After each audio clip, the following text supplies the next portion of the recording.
Welcome to the Elk Talk Podcast with Randy Newberg and Corey Jacobson. Presented by the Rocky Mountain Elk Foundation.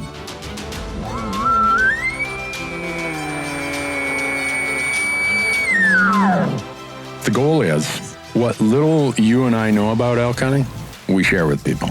I've got an elk building, it's like 120 yards away. What do I do?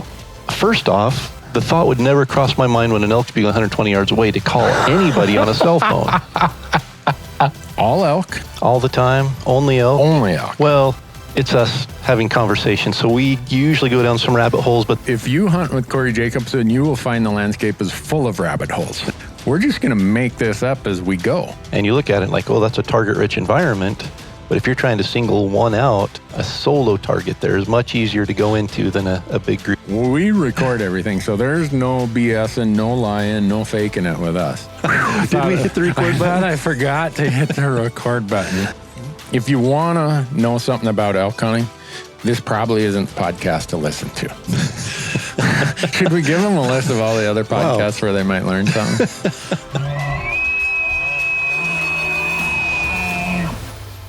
The Elk Talk Podcast is brought to you by the Rocky Mountain Elk Foundation, ensuring the future of elk, other wildlife, their habitat, and our hunting heritage. To become a member, go to rmef.org. And the podcast is also brought to you by OnX Maps. And with OnX Maps, you can know where you stand with the most accurate hunting GPS tech on the market with land ownership maps that work offline. Go to onxmaps.com and use promo code ELKTALK, and you're going to save 20% when you sign up for an app membership at onxmaps.com. The podcast is also brought to you by Gerber. Go to gerbergear.com and learn about the knives, the Vital, the Big Game Vital, the Gator Premium, all the things that we use when we're out in the woods, and not just knives, but also some really cool multi-tools that they have. And we have a promo code for Gerber as well. Just use the code ELKTALK to save 20% on your orders at gerbergear.com. And we are also brought to you by Rocky Mountain Hunting Calls. And Rocky Mountain Hunting Calls is the original designer and inventor of the pallet plate diaphragm that's completely changed the way elk calls are made and used. And to find out more and to order your elk calls, go to RockyMountainHuntingCalls.com or buglingbull.com and use promo code ELKTALK, and you're going to save 15% on all of your elk calls and elk call accessories. The Elk Talk Podcast is also brought to you by GoHunt.com. Go to GoHunt.com and sign up for the Insider. The Insider is changing how hunts and hunting information are found. No doubt about that. Use promo code ELKTALK, and when you sign up for the Insider, you're going to get $50 of store credit, mad money, in their gear shop. Lastly, the University of Elk Hunting online course is a proud partner of the Elk Talk Podcast. And within the University of Elk Hunting online course, you're going to find nearly 60 chapters organized in 17 modules of elk hunting instruction aimed at making you a more successful elk hunter. From planning and e-scouting to calling strategies and packing, every imaginable elk hunting topic is included in the online course. And regardless of your previous elk hunting experience or success, I'm confident the University of Elk Hunting online course will make you a more confident, more successful elk hunter. Just visit elk101.com and use the promo code ELKTALK to save 20% when you sign up for a membership to the University of Elk Hunting online course. And with that, Corey, we are ready to get into it. Let's jump into it. Hey, folks, Corey and I are practicing our social distancing here, and it's come at the expense of the ability to record podcasts due to limited technology. Would that be a safe way of saying that, Corey? Man, that's probably minimizing it quite a bit. I think both of us are used to kind of working alone and used to having technology work for us. And the last 2 days, it's been working against us for sure. So while we're social distancing, we're also seem to be distancing ourselves from technology's capabilities at the same time. It seems that way. Yesterday, Corey and I kind of blocked out our day to record a bunch of podcasts, and we had technology issues with our software platform. So we said, well, maybe it's just that everybody's home on their internet, so let's try it tomorrow. Maybe it's the weather, or who knows what. Well, we tried it again today, and somehow we have the same problem, but we found, what do they call it? You MacGyver it? Is that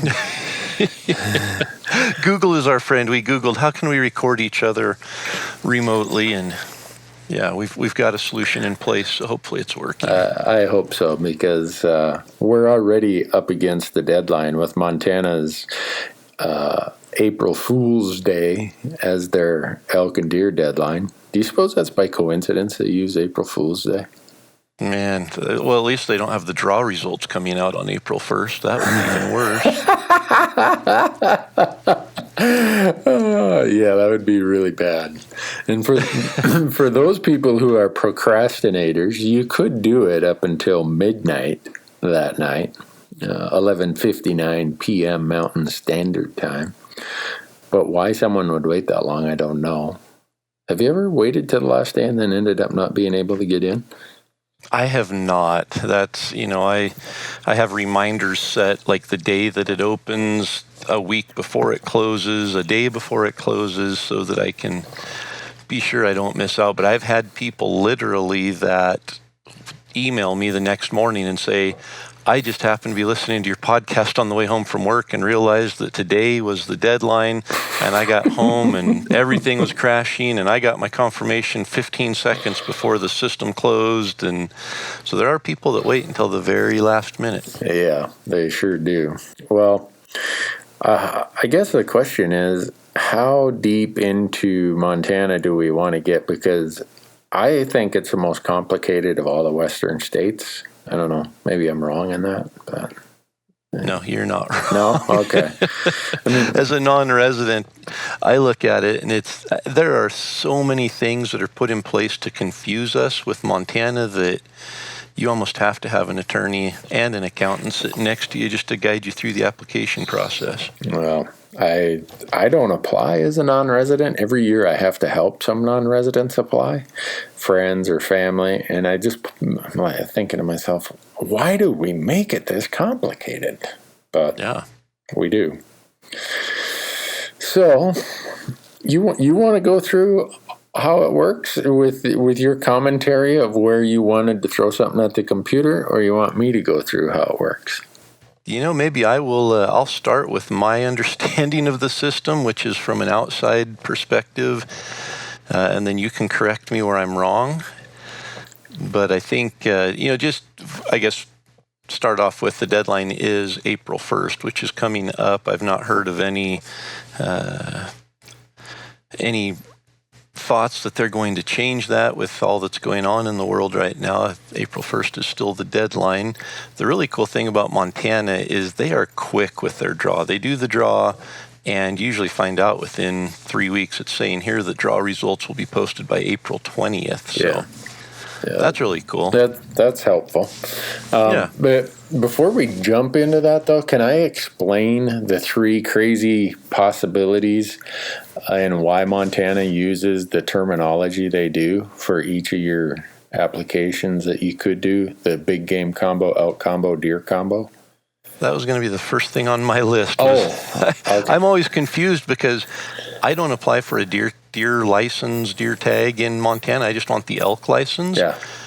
But I always have to apply for the elk combination. Yeah. I'm like, it's not a combination. it is, and I understand it, but man, they could really simplify things by just saying it's an elk license. Right. And the reason they call it a combo license is back in the 70s or 80s, they wanted to make people think they were really getting a great deal. So the combination that you get with that license is an upland bird and a fishing license. So you're really deciding one of three things. Do I want the elk combo license, which means elk plus fishing and upland bird? Do I want the deer combo, which is deer plus fishing and upland bird? Or do I want the big game combo, which is elk and deer combined plus fishing and upland bird? And those also include your conservation stamp and your base hunting license in all of those combinations. Yeah, you guys got it way easier. You just say, here, if you want a license, buy a license and then apply for whatever tags you want. That'd be way too easy.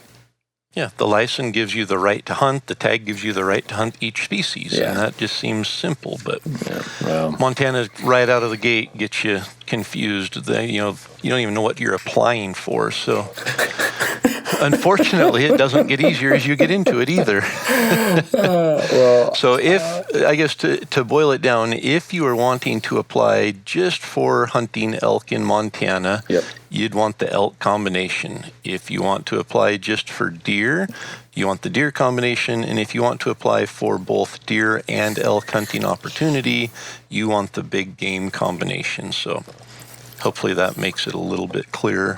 Yeah, and the interesting part is that last year, the deer combination, if you had 0 preference points, was harder to draw than any of them. Which our deer hunting, I mean, we have plenty of deer, but it's not like we have the kind of mule deer quality you guys have in Idaho. You guys would walk away from most of the deer that get shot here in Montana. But well, and I think, I'm just looking on Go Hunt here at some of the summary for Montana, and maybe the reason why is there's only 4,600 non-resident deer combination licenses available. True. And there's 17,000 elk combination licenses available. True. Yeah. So, and just keep in mind that there are 17,000 big game combinations available. Yep. And out of that come the elk combinations as well. So there's not 17,000 of each. Right. Yeah, we are not going to sell more than 17,000 non-resident elk licenses through this first draw that is there April 1st. Correct. Yep. And when someone gets one of these tags, all that is your general tag. If you do get it. Which, the nice thing about Montana, there are multiple units or districts that you're able to hunt in with this general elk combination license. Yeah, that is one good part is the majority of Montana, not all. So don't get your general tag and head on up to the Missouri River Breaks and think that everything's good, because some parts of Montana, like the Missouri River Breaks, are on a limited entry draw. So now people... Here we go. Round 2 of confusion. Yeah. Coming right up. So what I tell people, it's kind of like an obstacle course Montana has laid out here. You have to clear the first obstacle, which is to draw one of these general permits that we've just been talking about, or general tags, the elk combo or the big game combo that has an elk license with it. You have to clear that obstacle first. And once you clear that obstacle, then you can try clear the next obstacle, which is a limited entry tag like up in the Missouri River Breaks. Yep. So you cannot even have a chance.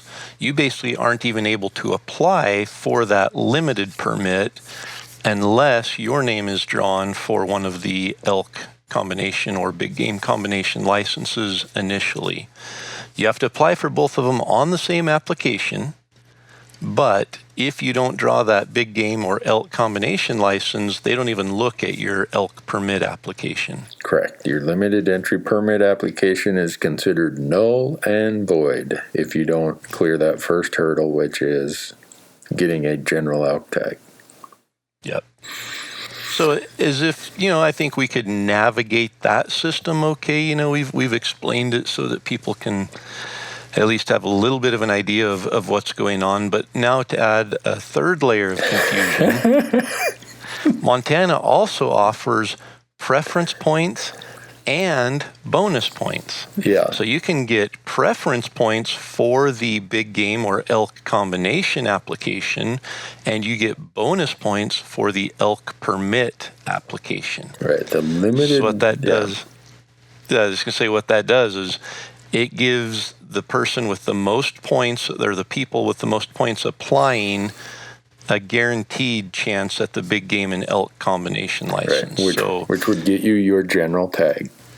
Yep. And then your permit is based on your bonus points, and it's squared in Montana as well, isn't it? Yep, it is. So Yeah. For the general tag you're trying to get to clear the first obstacle, those are on preference points. He or she with the most points gets the tag. The second obstacle that you hope you get to is a limited entry permit for elk, which is on a bonus point system. As you said, Corey, we square the bonus points. Yeah, so it, realistically, the only time that you would want to apply for an elk permit is if you are 100% planning on going to Montana to hunt deer or elk, because you have to get that big game or elk combination license in order to be eligible to apply for that elk permit. Yep. The limited entry elk permit is off limits if you don't clear the first obstacle. Yep. And if you do clear the first obstacle, that means you have an elk license, a general elk license in your pocket that you're going to want to use that fall. Yeah. If you don't draw the elk permit. Yep. So, and then to complicate it again, if you do draw the elk permit, I'm guessing your elk combination license is now null and void because you have the elk permit. Is that? You're still allowed to hunt the other parts of the state, but it's not like a second elk tag. So I tell people to make sure that you don't think you now have two elk tags. Imagine that your general tag now has been validated to hunt also in other places that folks normally can't hunt on their general tag, if that makes any sense. So you can still hunt all of the general elk districts in addition to the one or combination of elk districts that you drew through the limited permit drawing. Yep. And I'm not sure why you would put in for a controlled or a limited hunt and draw it and then go to one of the general areas, but you do have that option available. Yeah. But with mule deer, that option isn't available. But we're not going to go into that complication. So let's just stick to what applies for elk, because this is the Elk Talk Podcast. That's right. So, all right. So that really is the most confusing part, and it took me a couple of years to get comfortable with. Okay, am I doing this right? Yep. I'm applying for both of them on the same one, but it's asking me, do I want a bonus point or do I want a preference point?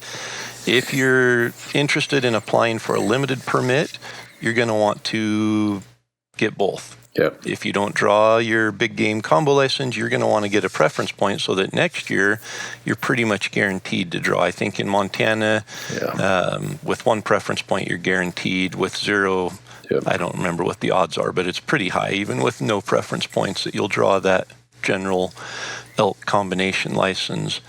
But then if you are applying for the limited permit, you can choose to also receive a bonus point if you don't draw that permit. So you can actually be accumulating preference points and bonus points in Montana simultaneously, both of which are used independently of each other. Yep. And if people wonder why I despise these elaborate point schemes, Montana is the shining example I use for why I think point schemes are a waste of time and added cost. But So with that being said, we've navigated through a lot of the confusion. Now let's talk about some of the frustration.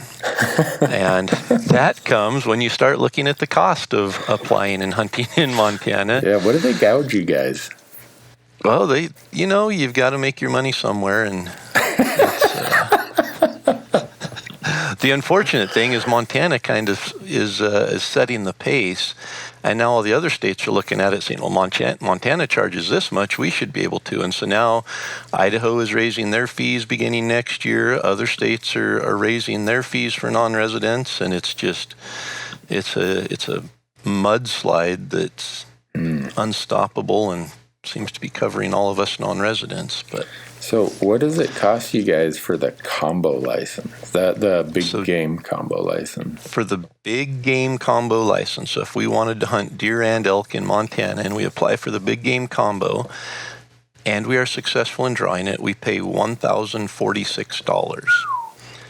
In addition to that, there's a $9 elk application fee and a $5 deer application fee. If we don't draw it and we want a preference point for a non-resident, that's $50. And in addition to that, if we want a bonus point, that's $20. Wow. And if you do the elk combo only, in other words, you don't have the deer tag in it, is that still $884? $884 for the elk combo license. Huh. Yep. So just to hunt elk in Montana, if you were to come into the system blind with no bonus points or anything, if you apply and draw, you'll pay the $9 application fee for the elk, and you'll pay $884 when you are successful. If you want the preference point fee in case you don't draw this year, it's another $50. And if you want to apply for the limited entry elk opportunity, that's another $20 for that bonus point. So people are really going to be steamed when they hear what I pay for my resident general elk tag. I'm looking at it right here on Go Hunt, and yeah. It looks like an Andrew Jackson. A $20 bill gets you an elk license as a resident. And the cool thing is, if you're a resident, you don't have to apply for that general elk license. You just go down to the Walmart and buy one. Yep.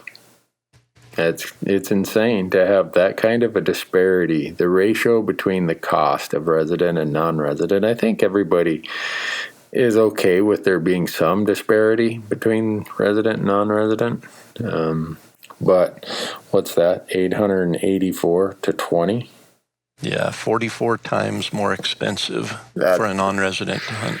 That's ridiculous. I mean, I'm embarrassed when I go down to the Fish, Wildlife, and Parks office. I buy hunting, fishing, trapping, upland bird, waterfowl.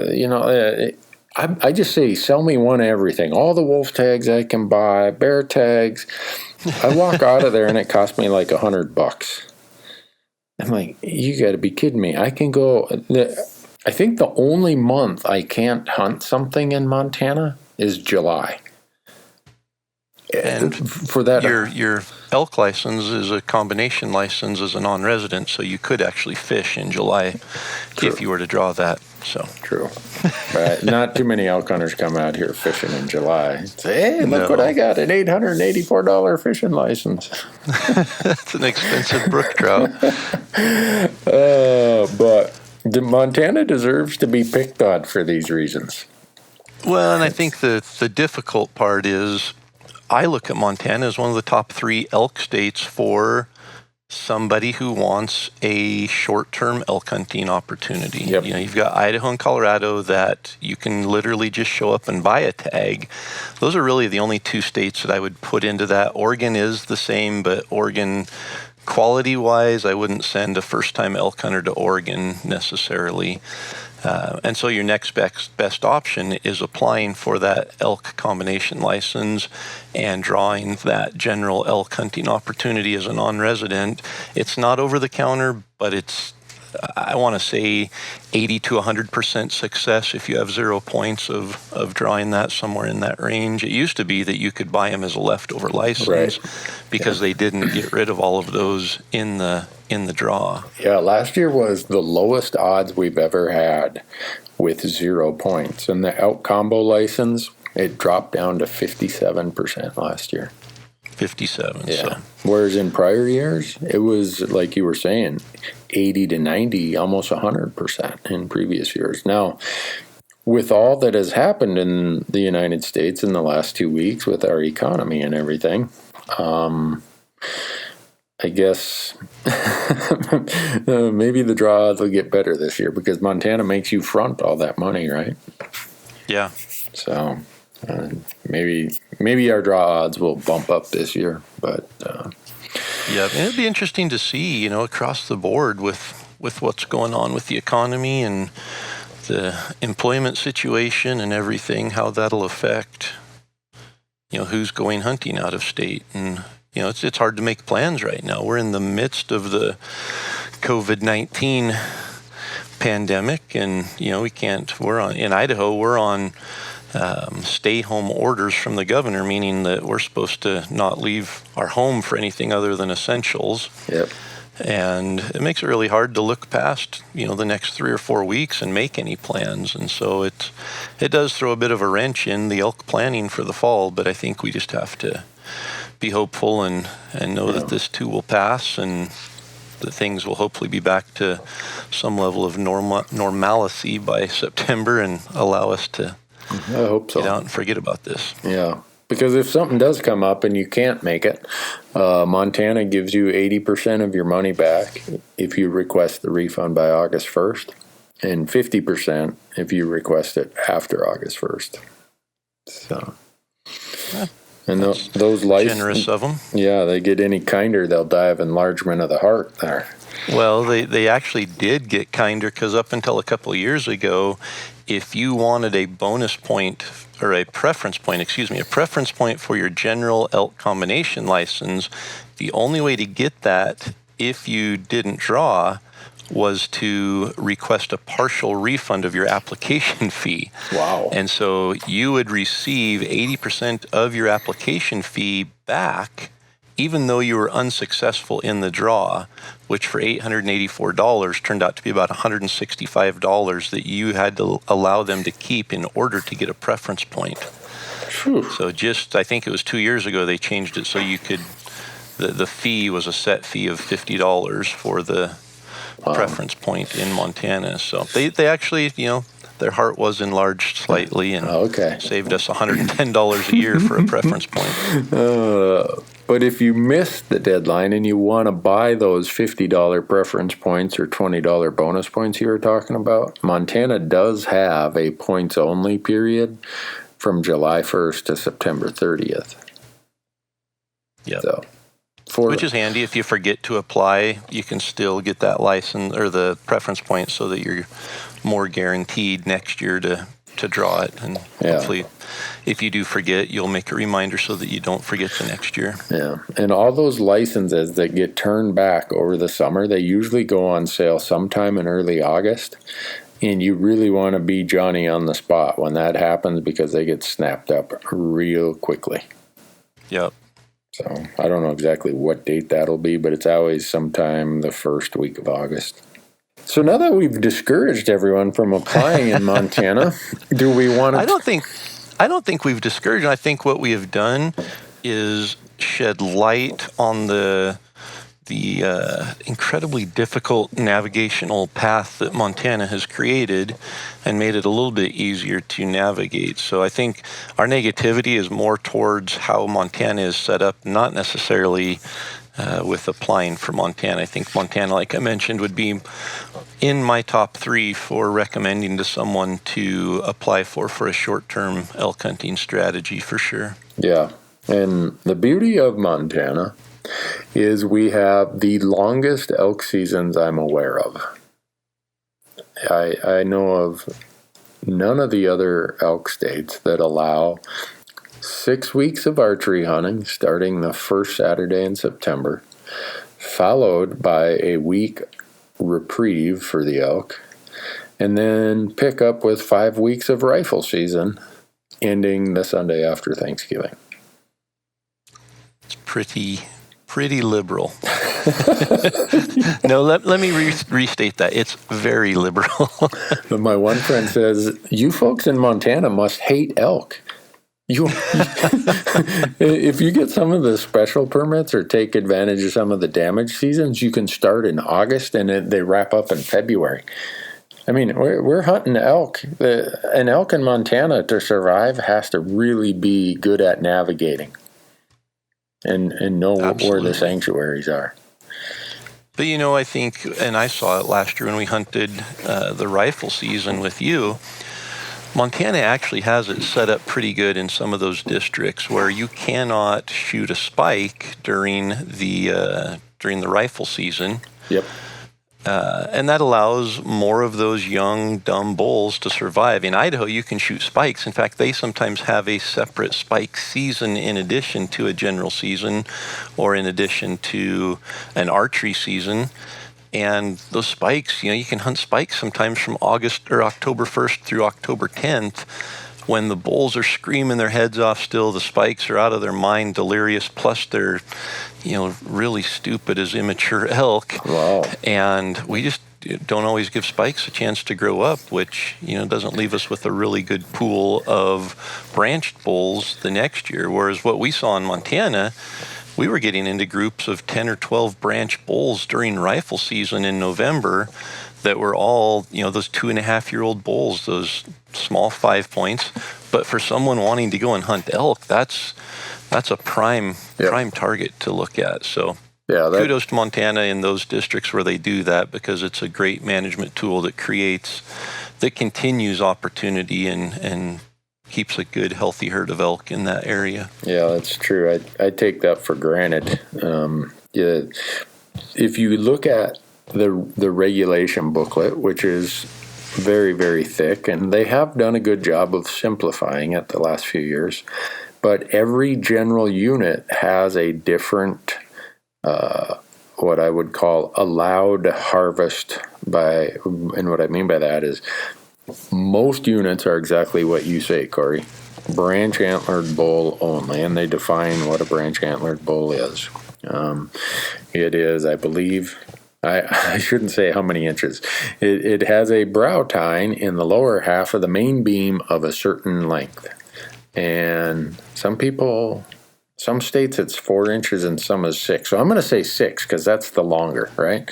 Less chance I'll get someone in trouble. But look it up and you'll know. There are a few units that are over objective where it says any elk. But don't assume just because that's the rule in Unit 393, which is one of the general units, that the same rule applies in Unit 310. They could have different restrictions on what male elk you're allowed to take. But by and large, the majority of them are exactly what you say. And one of the benefits of that is if you look at the ability of an elk to navigate the landscape and survive, a bull elk, once he gets through that first season, he's way smarter as a 2.5-year-old than he is at a 1.5. And you do end up with, once you can get elk to that level, you will recruit more of them into the 3.5, 4.5, 5.5, and so on, just because you've got them through that most vulnerable of vulnerable periods, that first year and a half of their life. Absolutely. And that's another thing to mention. The unit we were hunting with you last year, during the general rifle hunt, you could actually shoot antlerless elk as well. So for someone looking to fill the freezer, go on their first elk hunt and, shoot any elk other than a spike, that unit was a great one. I know there's several of them that are like that you can go rifle hunting and fill your tag with a cow elk. So another great opportunity that most states don't offer. I know Idaho definitely does not. I think for the most part, rifle hunting, all of the opportunities that you'll have to shoot a cow elk with a rifle would come through some sort of a draw hunt, other than if you purchased an archery tag. So there are more opportunities for that in Montana if you were just looking to fill a tag on an elk. Yep. And we have that archery season. We have some restrictions on what archery equipment is allowed. They've been relaxed a lot lately. Do you guys allow mechanical broadheads yet? I know in Idaho, I think you guys were one of the last holdouts. We do not. And I know there was a petition going around to allow lighted nocks. And with the coronavirus stuff, that public hearing was canceled. And so I'm guessing that petition and the efforts there have been tabled for now. But Idaho is probably the most conservative when it comes to any kind of technology, and no mechanicals, no lighted nocks, no battery operated, anything attached to your weapon type of a thing. Yeah, Montana, because when all this technology started emerging in the archery world 20 years ago, it was a continual debate in front of our commission and our legislature. Finally, the commission suggested, hey, how about Montana just follow the Pope and Young standards of what's allowable? Because Pope and Young, when you fill out your form to say, I've taken this animal under these fair chase conditions. So when Pope and Young said, all right, we're going to allow lighted nocks, Montana said, okay, we'll allow lighted nocks. That's how Montana's handled the technology side of things.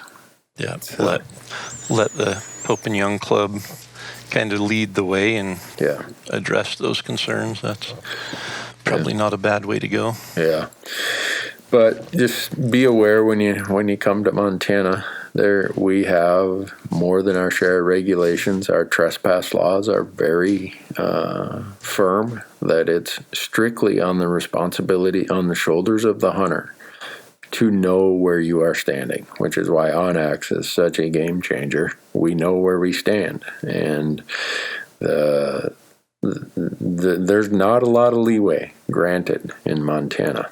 If they don't, the landowner does not have to post their land.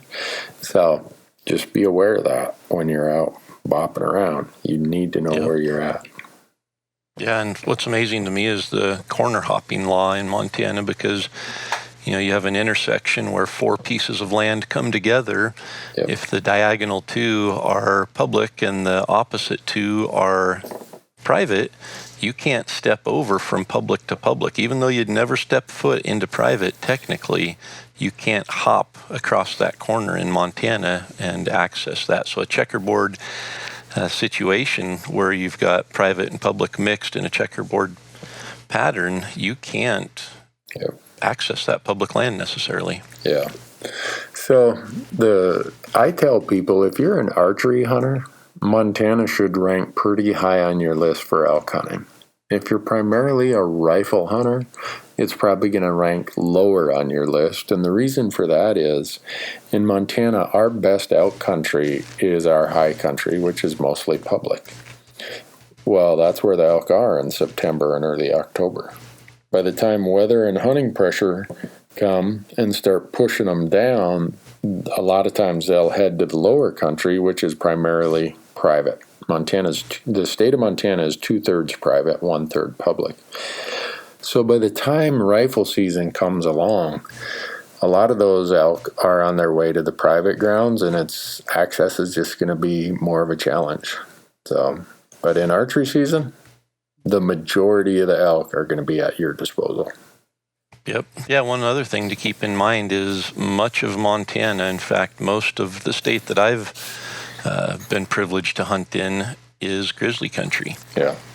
And so that's definitely something to be aware of. If you're coming especially from out of state and not used to hunting in grizzly country, be aware that most of those units are going to have a population of grizzly bears, some more dense than others, but there will be considerations you need to take even, into, I would say, probably halfway through the rifle season even. There were grizzly tracks last year when we were out the first week in November, and obviously they're probably becoming less and less active from that 1st of November on, but you're in grizzly country and there's considerations that need to be taken into account to hunt in those areas.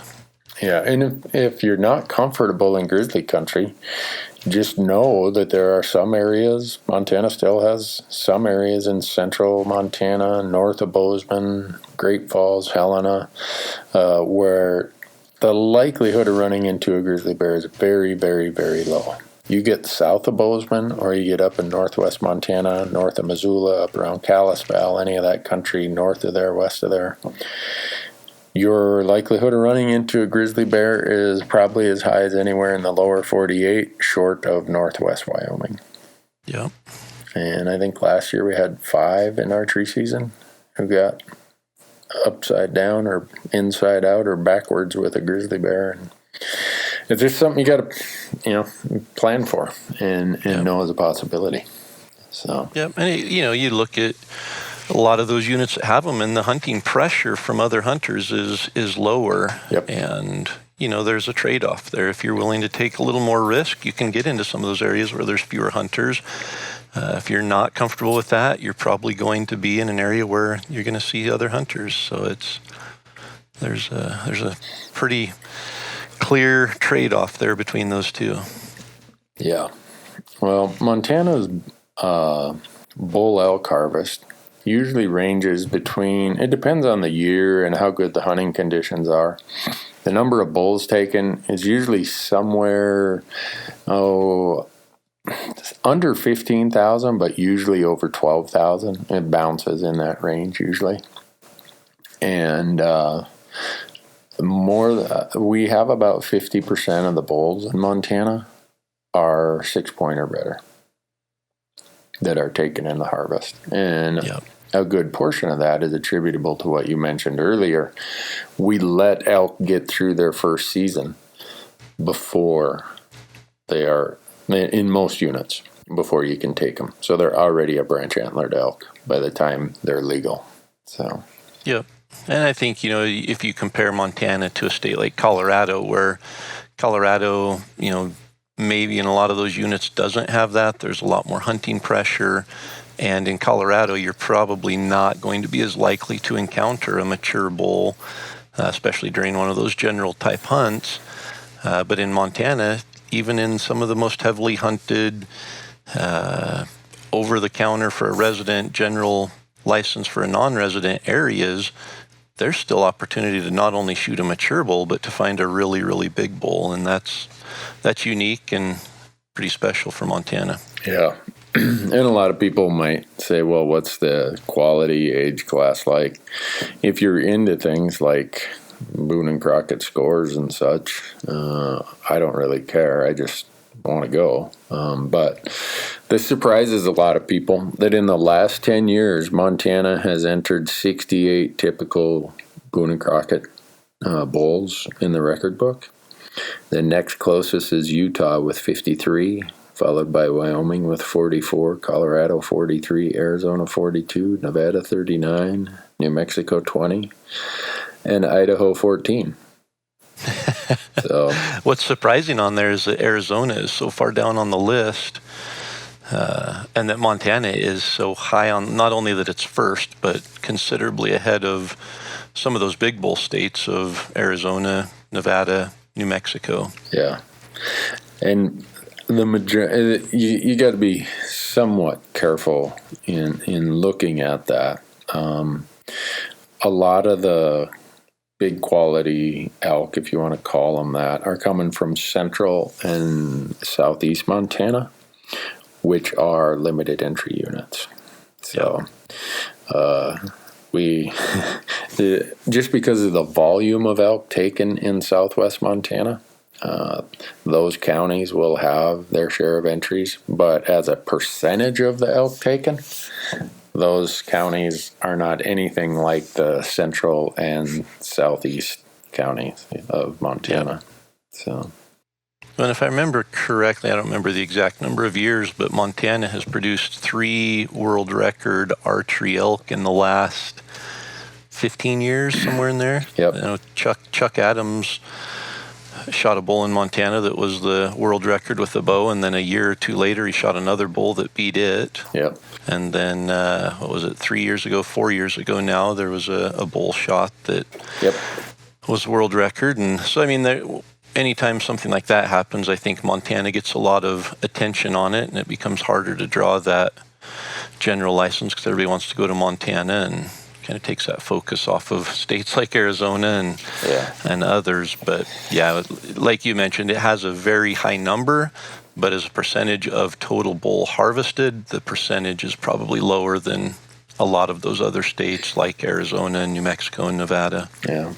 I wonder if people would be interested in hearing Steve's story of that bull he took in 2016. Steve Felix is who I'm talking about. I know Steve. He used to live here in Bozeman. And he said, well, if you ever want to hear the story, I'd be happy to sit on a podcast and tell you the story about me and my buddies. We were mostly there looking for our normal what's going to fill the freezer. And it's a pretty interesting story. I don't know. I think it'd be a great story. I'd love to hear it. So cool. If I'm sure our listeners would be in the same position. So send us an email. Just go to elktalkpodcast.com, go to the contact form, and let us know if that's something that you'd be interested in, and let us know other topics or other guests that you'd be interested in hearing from as well. I mean, Steve's such a unique, he's a great guy. He worked for the highway department. He just, if ever there's a average Joe who went out on public land, did it himself, and came home with the bull of a lifetime, that's the story. Steve Felix. Which is the story that gives all of us hope every year when we step into the woods, that there's always a chance. Yeah. But other than that, I do have to every once in a while kind of kick myself and say, Randy, you are so spoiled to live in a state like Montana that gives you 11 weeks of season, that is so inexpensive for residents, that at least until the elk get down to the private lands, you have an abundance of elk in numbers, depending on whose surveys you listen to. Some will say Montana has 150,000 elk, second to Colorado, which is usually at least 100,000 more than that.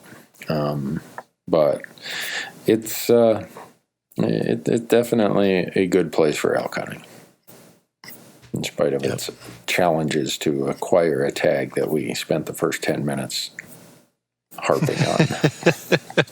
Smoothing out those wrinkles. There you go. I like how you said that, Corey. You running for political office here? I mean, that was a pretty slick way you said that.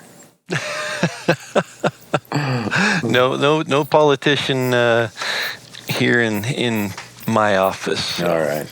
Okay. But if there is anything political to say here as we wrap up this episode, I think it's just to remind people that, this whole coronavirus thing, it's, we've got to do our part and help everybody get through that and get that behind us. Because it's, I think we look at it and sometimes take it for granted a little bit that, hey, we're healthy, we're elk hunters, we're tough, we're able to overcome, and there's some things that health-wise some of us aren't able to overcome, and so it's important that we take those precautions seriously and just be reminded that this is going to pass and things are going to get back to normal, and the more that we adhere to being wise and using common sense right now, the faster it's going to get back to normal and with the least amount of damage. So just a reminder out there to be wise, to use common sense, to follow the advice of those who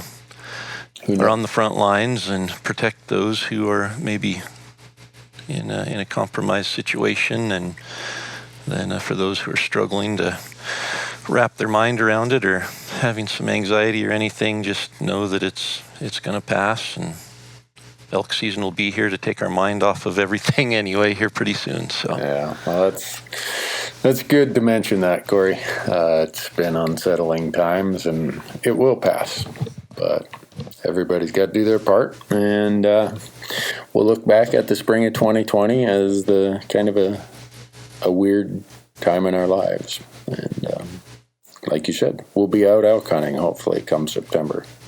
Exactly. And maybe in Montana. Yeah. If you're one of those who applies and draws that elk combo license and goes hunting for 11 weeks. There you go. 11 weeks. Can you imagine hunting for 11 weeks? I can't imagine hunting for 11 weeks and not finding an elk in especially Montana. Yeah. Well, I do. I'm one of those lucky guys who gets to hunt a lot. So I'm thankful that Montana is kind of my fallback where, okay, I'm here this period, I'm here that period. And because of how Montana's seasons are and how liberal they are, I can always find some blocks of time to go out and chase them here in Montana. Oh, and I don't want to forget, if you come to Montana, have a wolf tag in your pocket.